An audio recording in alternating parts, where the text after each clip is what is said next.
Y es un placer dar la bienvenida de nuevo al padre Manuel Adolfo Acuña. ¿Cómo está? Encantado de saludarlos, señores. Es un placer para mí, como siempre, y bueno, un honor estar en sus micrófonos. Hoy vamos a hablar de un tema muy interesante. Vamos a traer no la biografía en profundidad de dos personajes, pero sí vamos a hablar de ellos, porque en el mundo del ocultismo, en el mundo de la magia negra, son dos arcanos mayores, como es Aleister Crowley y Anton LaVey. Sí, bueno, usted ha usado una palabra muy interesante, arcanos mayores, ¿no? A lo que también se ha dedicado Aleister Crowley, hasta llegar a pintar, ¿no es cierto?, toda una baraja del famoso tarot, dice él, inspirado por Satán, ¿no? Pero padre, ¿quién era? Porque hay muchas personas que de alguna forma les puede sonar el nombre de este mago, de este ocultista, otros dicen alquimista, pero ¿quién era Aleister Crowley? Bien, usted ha dado datos muy certeros, don Jorge. Crowley nació allá por el año 1875 y murió en 1947, para ubicarlo un poco históricamente, porque este hombre que no fue un hombre de una convocatoria, si queremos, multitudinaria, ¿verdad?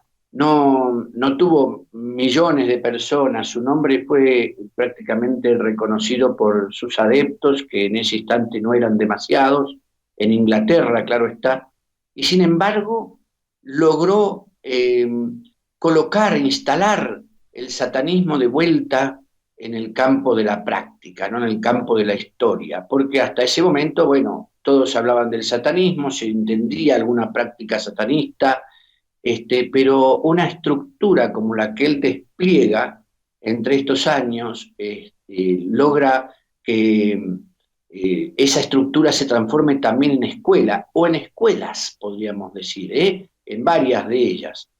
Eh, Aleister Crowley representa, digamos, a lo que sería el Papa Oscuro, ¿no? El Papa de los satanistas.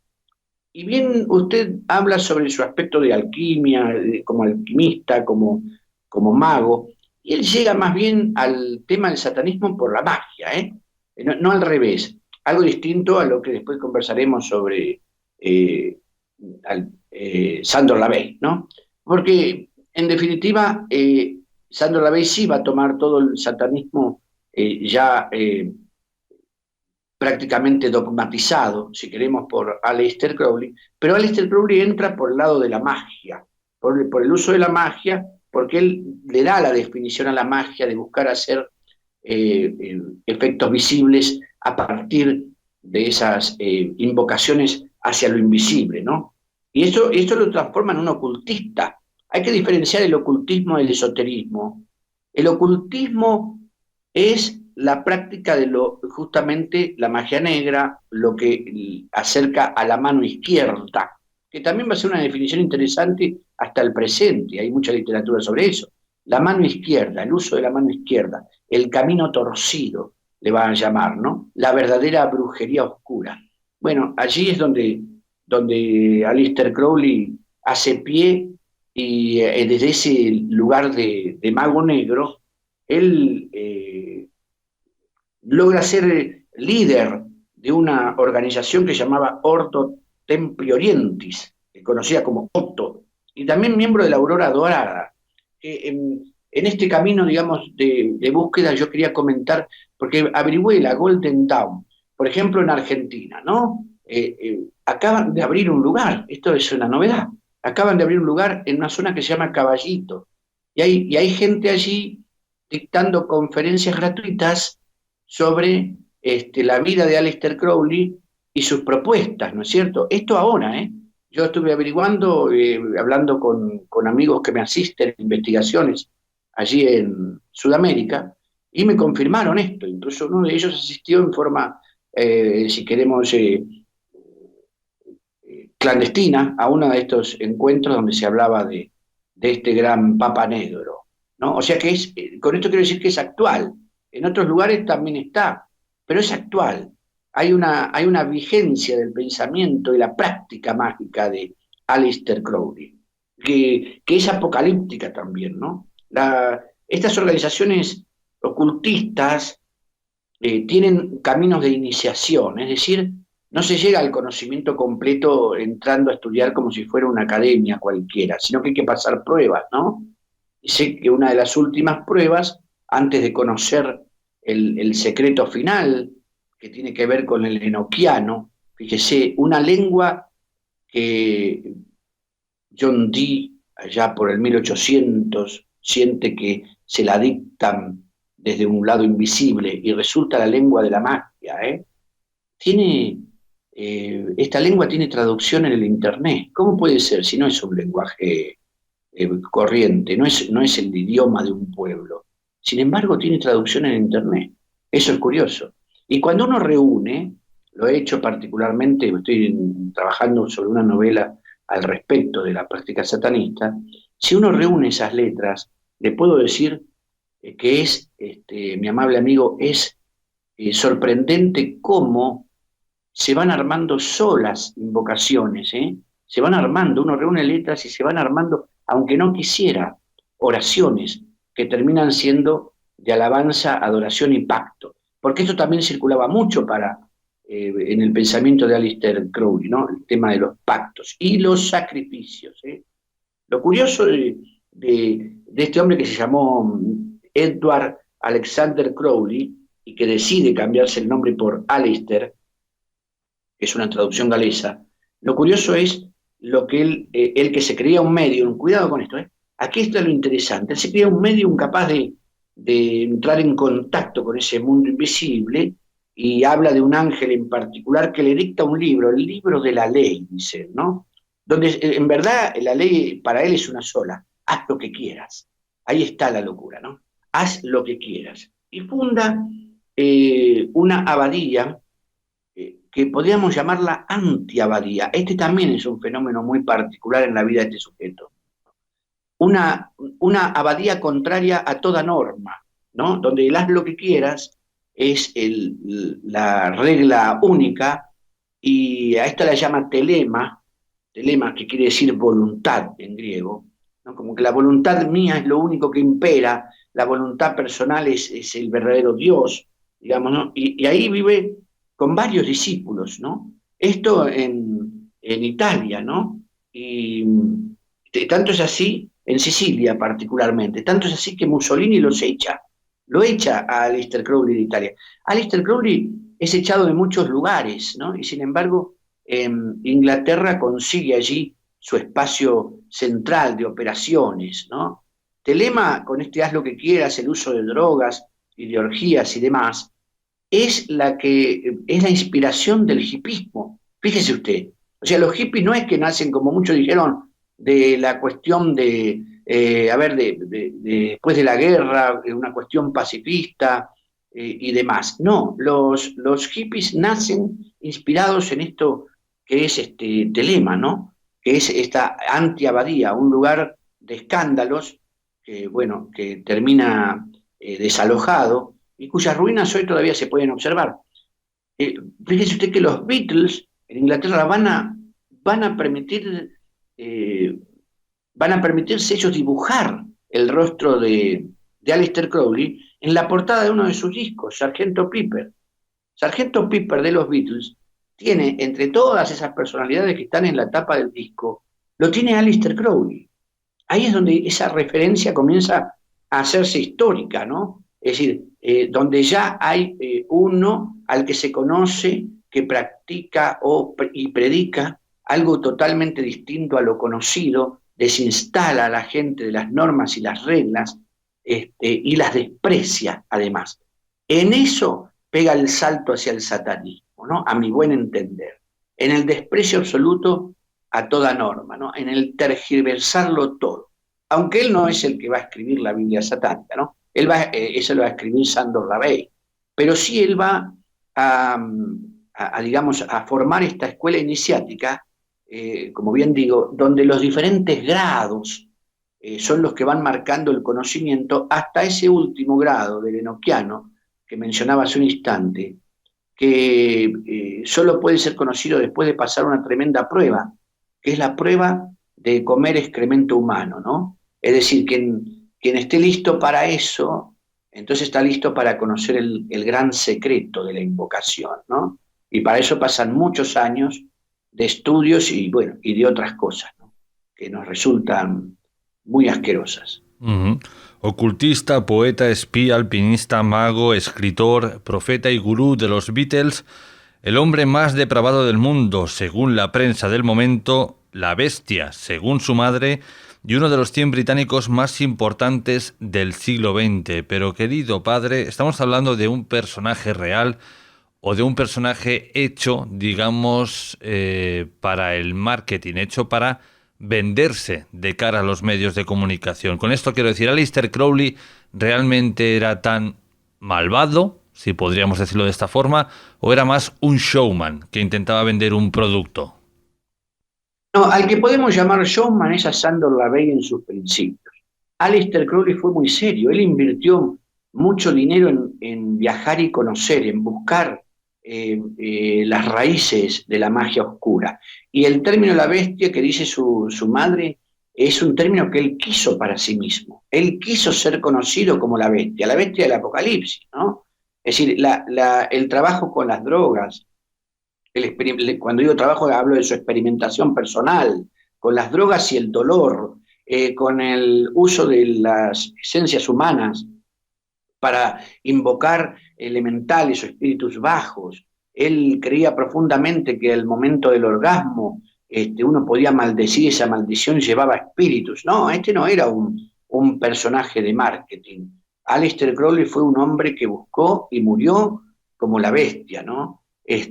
Tanto es así que pensaba que no iba a morir, ¿no? Y algunos afirman que una de sus últimas palabras, mire usted, ¿no? Antes de morir fue, a veces me odio a mí mismo, a veces me odio a mí mismo. Entonces, toda su vida está marcada por este deseo profundo de mostrar la magia oscura y el poder de esa magia, en la que él creía profundamente, nombrando a sus diversas esposas como esas damas esmeralda, ¿no? Que eso aparece en sus textos. La dama esmeralda es como una espada flamígera, una espada de fuego sobre la que se asienta como gran antena el culto, ¿no? Un culto orgiástico que él practicaba en Telema con sus discípulos y con sus esposas, ¿no? Entonces no estamos ante un personaje de marketing, sino ante un verdadero buscador de la oscuridad, ¿no? Siendo, como usted bien dice, hacia el final de su vida conocido, ¿no? Que la leyenda que se motiva en él es una leyenda posterior a su muerte. El propio médico va a morir porque porque no lo pudo curar, porque Aleister Crowley no quería morir y creía que no iba a morir. Eh, el propio médico muere 2 días después que él, porque él lo maldijo en su lecho de muerte, lo maldijo al médico estando agonizando, ¿no? Y el hombre se murió, ¿no? El, la ciencia y el arte de causar cambios conforme a la voluntad personal, esto es para él esa magia. Y sin embargo, él se creía superior a los magos negros, porque cuando él habla de magos negros, habla en forma de desprecio por los que dicen ser magos negros, ¿no? Entonces él creía que era mucho más que eso. Yo creo que él creyó ser un ipsissimus, mi amable señor, un ipsissimus. Esto es un mago de los magos, un supremo. Ese es el ipsissimus, término poco conocido, aunque a mí me alertó haberlo visto en alguna serie el término, con lo cual, ¿qué me alerta? Que haya una divulgación tan barata como la que está habiendo sobre el satanismo, y ahí sí podemos decir que hay hoy un marketing hecho sobre la figura de este hombre que no jugó a invocar al mal, sino que se alió con él. Vemos que Aleister Crowley incorporó diversos símbolos de diversas religiones en uno. Por ejemplo, hay una imagen muy característica de él, con los puños pegados a la cara, con un sombrero que lleva el símbolo, el triángulo masónico, pero dentro lleva el ojo de Ra. Y luego lo vemos en otras imágenes vestido de faraón. Es decir, que Aleister Crowley intentaba incorporar todo esto en una misma religión. supuesto, porque en definitiva él en sus búsquedas, y ahí vemos esa entrega apasionada que tenía por el misterio y por el ocultismo. Esoterismo no es ocultismo, dije que el ocultismo tiene que ver con todo lo que es invocación satánica o búsqueda de esa porción de la mano izquierda y el camino torcido, mientras que el esoterismo es el estudio de aquello que no se enseña en las cátedras, ¿verdad? Eso es el esoterismo, a diferencia del exoterismo, que es lo que aprendemos en la escuela. Es decir, no es lo mismo una cosa que la otra. Él entra en la masonería, él toma incluso de la masonería algunos aspectos de grados también, porque tiene presente las iniciaciones masónicas con la atracción de energía y la conformación de egregores, ¿verdad? No estoy diciendo con esto que la tradición masónica sea, los rituales masónicos sean satánicos, no estoy diciendo eso. Creo que merece otro análisis. Pero sí que él buscaba esas coincidencias y el factor común que unía, ¿verdad?, a estos rituales con estas imágenes y esas invocaciones. Cuidado que va a haber otra persona que también va a usar así los puños sobre el rostro, sé exactamente a qué imagen se refiere. Y esa fue Madame Blavatsky, ¿no?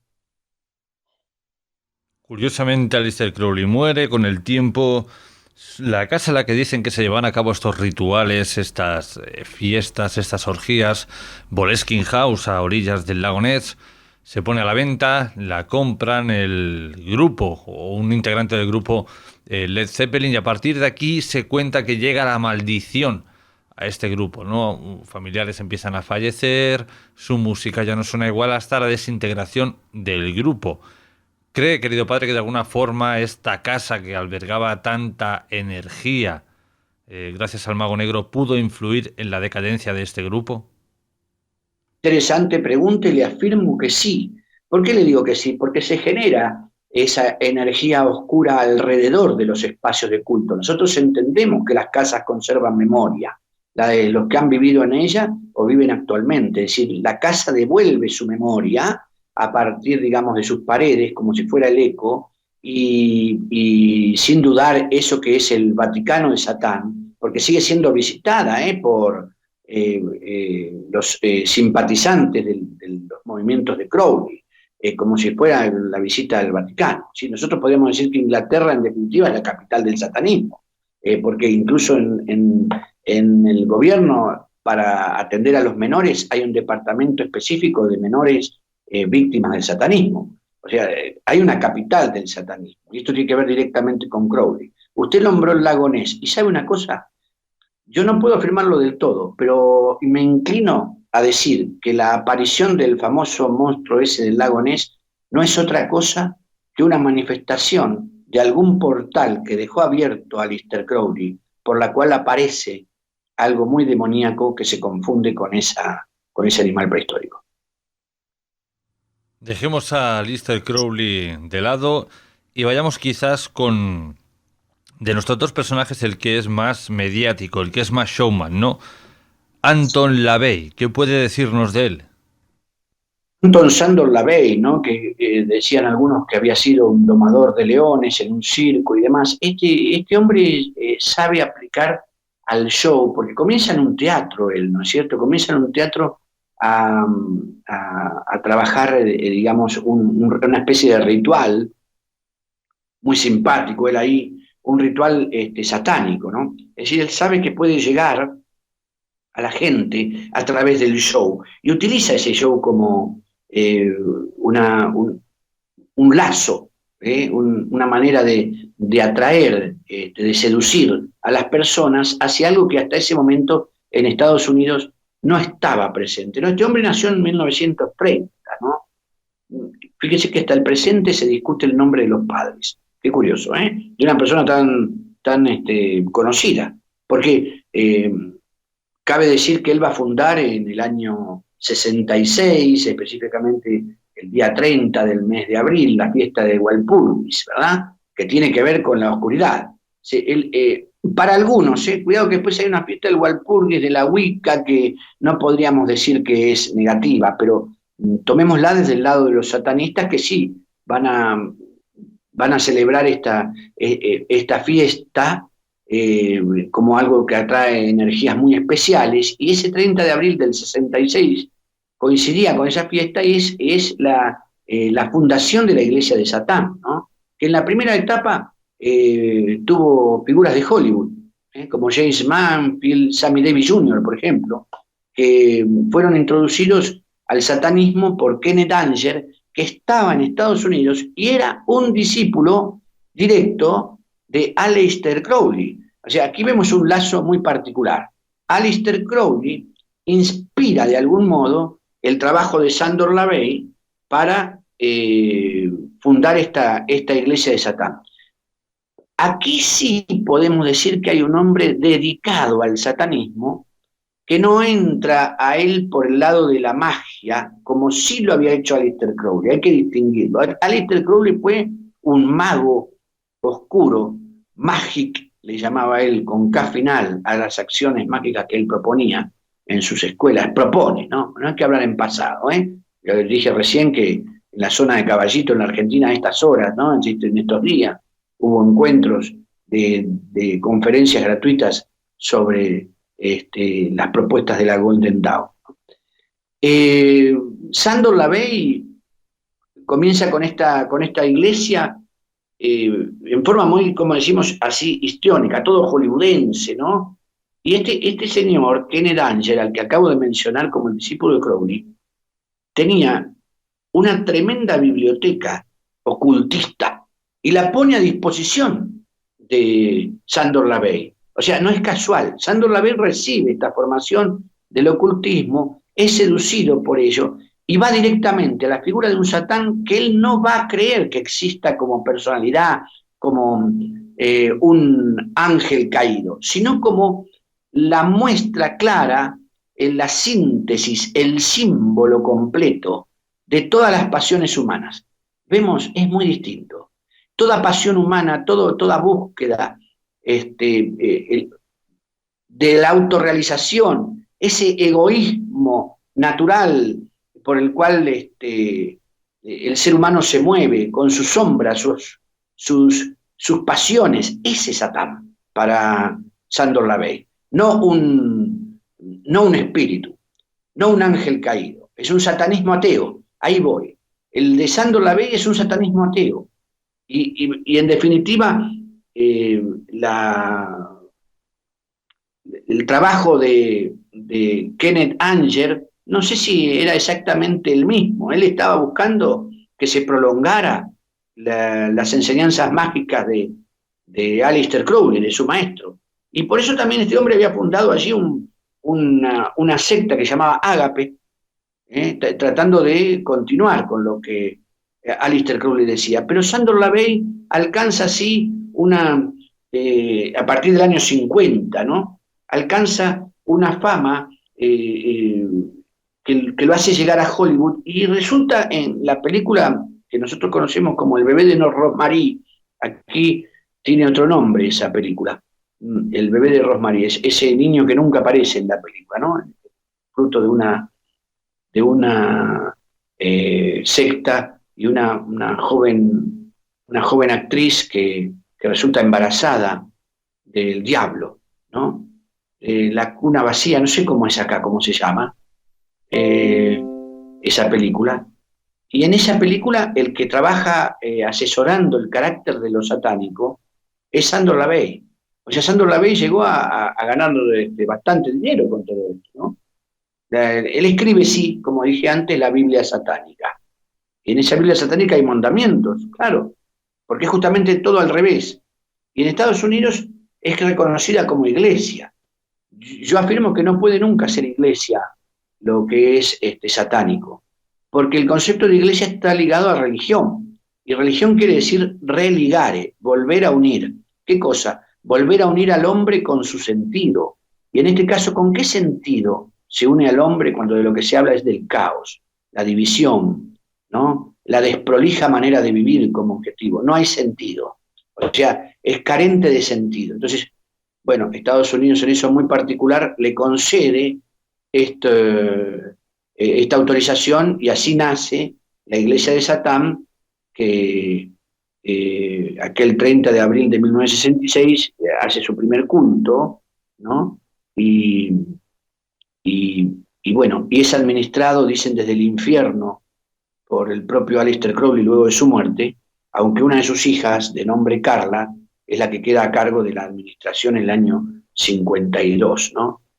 Otra de sus hijas es conocida como una gran bruja, actualmente, y otro de sus hijos se dice que ha salido por completo de todo de toda esa búsqueda de su padre, de todo ese enrollo satanista, y se ha vuelto cristiano. No estamos seguros de eso, pero sí que Carla llega a ser suma sacerdotisa de la iglesia de su padre, ¿no? Eh, y la sede, por lo que yo supe, la sede internacional de la iglesia puso una de sus iglesias en Ámsterdam, ¿no? Bueno, su padre utilizó muy bien los medios de comunicación y, y logra que incluso las grutas, así se llamaba al principio, en lugar de capillas, grutas, mire usted el nombre, las grutas fueran un montón, ¿no? Que cada vez hubiera más grutas, aunque todos recibían de parte de este también obispo, si el Papa es Crowley, este era un obispo, reciben de este obispo las determinaciones de cómo practicar los rituales. Rituales que contenían también todo lo orgiástico, pero que en definitiva eran rituales para confirmar a cada uno en el propio placer, en la propia búsqueda, sin ocuparse de otro. Y ahí estaba su pacto, con un satanismo ateo, ¿eh? Mientras que el satanismo teísta, o que toma al diablo como un verdadero espíritu, es aún más peligroso, que requiere el sacrificio de sangre. Algunos dijeron, aunque yo no lo puedo confirmar, pero lo creo posible, que el propio Aleister Crowley llegó a hacer, eh, llegó a hacer velas con piel de bebé, ¿no? ¿Me escucha usted? Sí, sí, sí, perfectamente. Me apareció como una conexión mala. Llegó a hacer, digo, velas con piel de bebé, ¿no? Esto no está confirmado, pero podría serlo porque una de las esposas del propio Crowley terminó en un psiquiátrico, ¿no? Después las grutas se van a disolver y van a aparecer, esto es interesante, van a aparecer escisiones, o sea, rupturas adentro de la iglesia de Aleister Crowley, la iglesia de Satán, ¿no? El asesinato de Sharon Tate en el año 1969, conocido por todos, ¿no? La esposa de Roman Polanski, fue hecha por uno que se creyó que podía desafiar la autoridad de Sandor Lavey, mostrando que era aún más cruento que él, más maligno, si queremos, y que sale de sus filas como una secta. Estoy hablando nada más y nada menos que de Charles Manson, ¿eh? Charles Manson procede de la iglesia de Sandor Lavey, sale de ella, ¿no? Y significó todo un desprestigio para la iglesia de Satán, ¿no? Eso en 1969. Yo he visto, a propósito, documentales sobre la vida de Charles Manson y curiosamente uno que pasa a Netflix no toca el tema de su afiliación satánica. Creo que se silencia lo más importante. Aunque aparezca la estrella invertida en las camperas de sus compañeras, presas también, ¿no? De esa colmena que él tenía, Charles Manson, esa es la única muestra sobre el tema del satanismo, y hay un silencio expreso. ¿Habrá sido a propósito, don Jorge? ¿Habrá sido a propósito?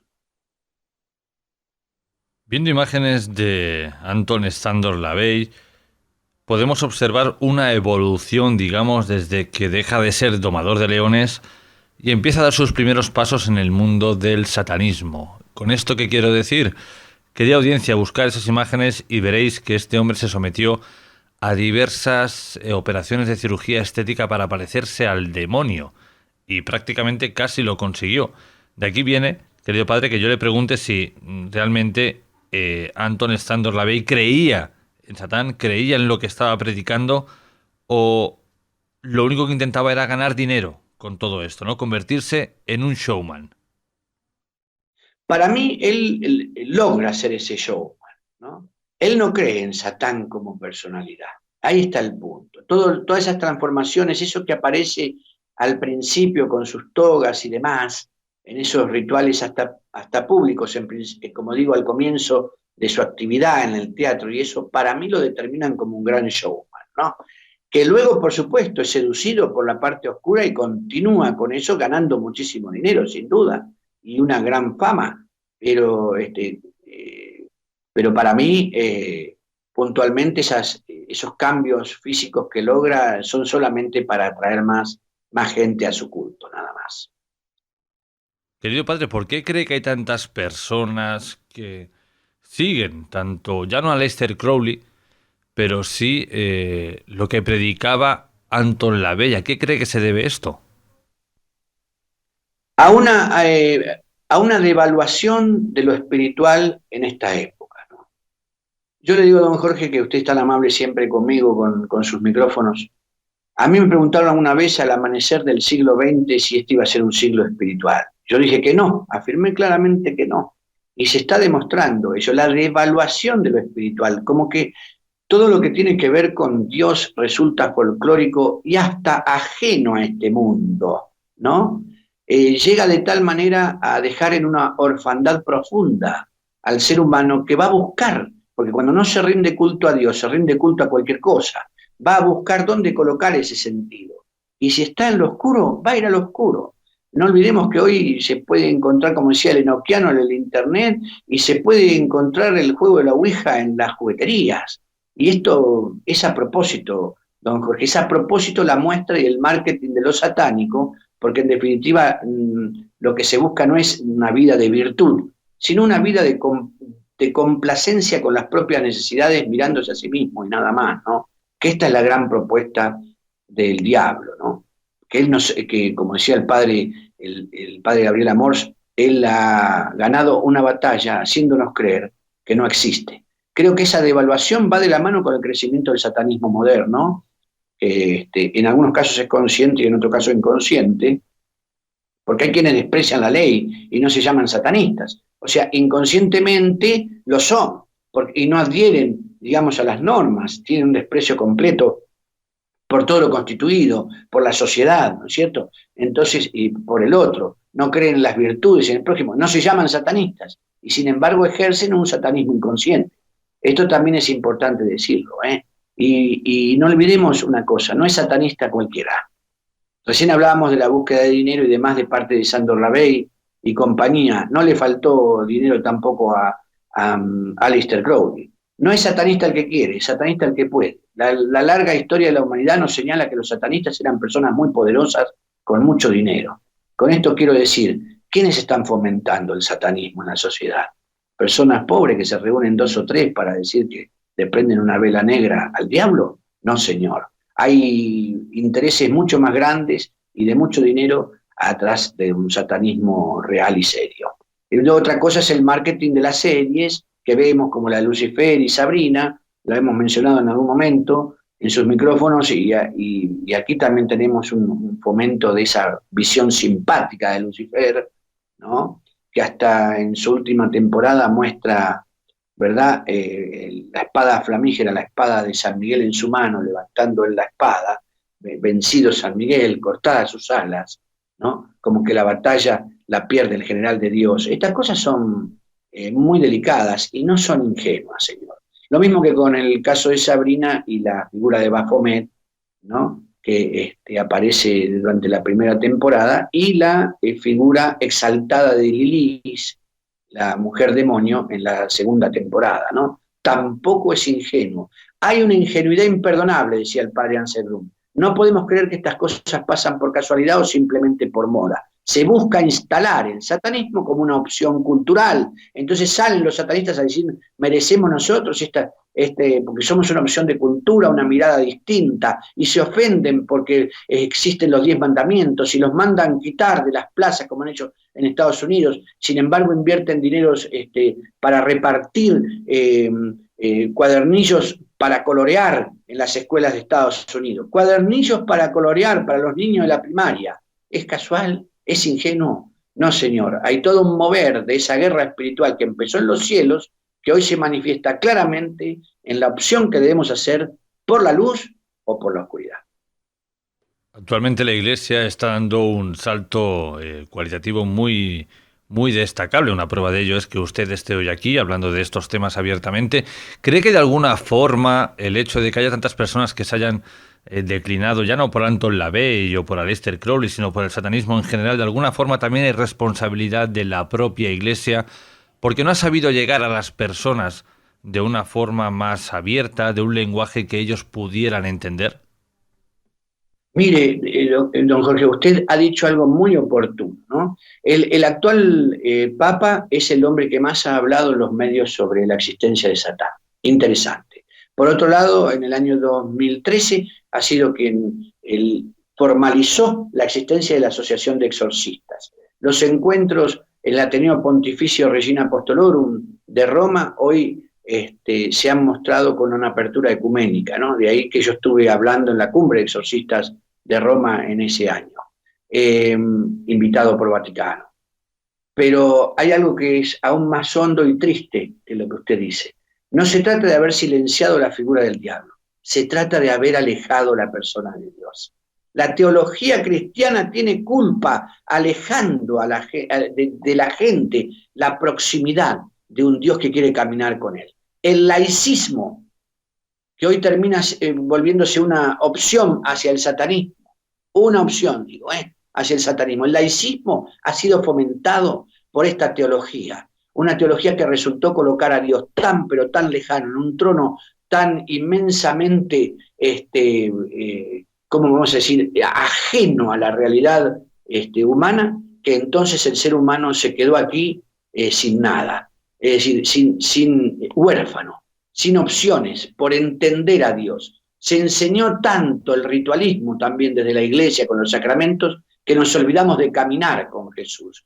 Creo yo que ahí está el punto. La culpa no solamente es de haber silenciado la figura del diablo, el racionalismo que entró a la Iglesia, que hace que muchos curas no crean en la existencia del diablo, que vuelve a los exorcistas antipáticos adentro mismo del clero, es otro punto. Ese racionalismo resulta terrible. En las cátedras eso me lo comentaron en Roma, en las cátedras de formación de los seminaristas ya no existe la materia angelología. Y si no se habla de los ángeles, ¿cómo hablar del ángel caído? Es decir, ni se toca el tema en los seminarios. Esto sí es responsabilidad, pero si esto va unido a una cuestión donde todo lo que hay que hablar de Dios resulta tan embrollado como una teología que está ajena a la vida cotidiana, y entonces nos quedamos sin Dios en la vida cotidiana. La culpa es de la teología.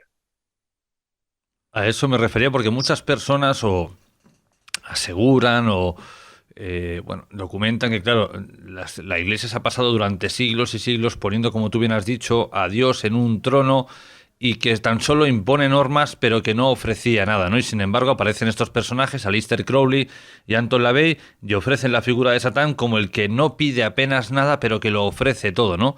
Aquí hay una gran confrontación. Es así, por eso podemos hablar de una sociodemonología, don Jorge. Es decir, el demonio no vive en el infierno. Si creemos eso, es una torpeza. El demonio se mueve en los aires, pero además actúa con sus agentes aquí en la tierra. Mientras el cristianismo en general se pone a pensar, mirándose el ombligo, qué tiene que hacer para llegar más a la gente, el diablo está caminando entre las personas y ofreciendo ya no solamente esos bienes temporales, sino una gloria y una vamos a decir, una majestad y una dignidad que de repente el cristianismo ha dejado de lado, ¿no? Y no se trata de oponer una cosa a la otra como si fueran dos productos, una tienda ofreciendo al diablo y otra tienda ofreciendo a Dios. No. Se trata muy bien, y usted es muy profundo en esto, don Jorge, gracias. Se trata de que tenemos que hacer caminar de vuelta a Dios en la sociedad. Tenemos que mostrarlo atento a las necesidades. No solamente para decir hay que ayudar a los pobres, que está muy bien, sino también dar respuestas concretas al tiempo presente, a las situaciones. Voy a decirlo de esta manera. ¿Por qué crecen otras religiones y el cristianismo parece disolverse? ¿Por qué? Porque ofrecen respuestas inmediatas a la necesidad y ofrecen una rutina del día y definen bien quién es quién en la vida familiar. Todo esto no lo tenía resuelto ya el cristianismo. ¿Por qué lo acalló? Se transformó más en una institución preocupada por sí misma que ocupada en el mensaje, id y predicad y bautizad y sanad y expulsad demonios. Yo creo que ahí está el punto. No sé si estoy respondiendo a lo que usted me pregunta, pero soy espontáneo como usted lo merece. Exactamente, la Iglesia, el punto de vista que tenemos desde fuera es que se ha preocupado de sí misma, de su propia institución, bueno, como algunos dicen también, de amasar fortuna y siempre pedir, pedir, pero no daba. Entonces, otras religiones piden menos y van caminando con las personas cada día, están pendientes de ellas, ¿no? Entonces, quizá aquí es donde la Iglesia, de algún modo, ha flaqueado, ¿no? Por supuesto, porque, a ver, si, y fíjese con esto, don Jorge, el anonimato parece ser lo apropiado adentro de la Iglesia de Roma. Hay otras tradiciones cristianas que esto lo han vencido. Hay comunidades evangélicas, pentecostales, bautistas, que tienen hasta, ¿cómo se decir?, un contacto estrecho y personal con cada uno de sus fieles.